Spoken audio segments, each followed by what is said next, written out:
करते वक्त ना घंटी बजा देना।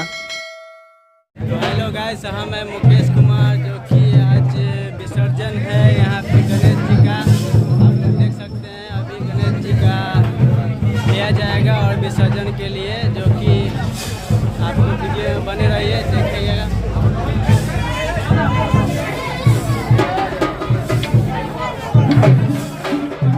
काफ़ी ज़्यादा यहाँ पे ढोल पासा बाजे वाले आ चुके हैं, जो कि ये है बेंगामेडू, और आपको दिखा रहे हैं बेंगामेडू का पूरा फुल ग्रुप का वीडियो, ग्रुपिंग फोटो।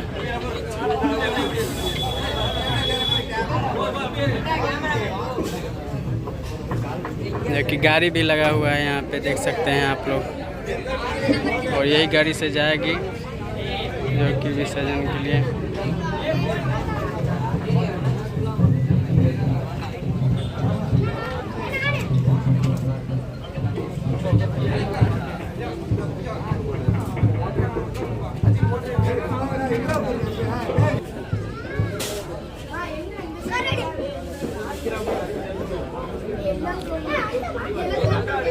तो सभी आदमी जाएंगे विसर्जन के लिए अभी गणेश जी का।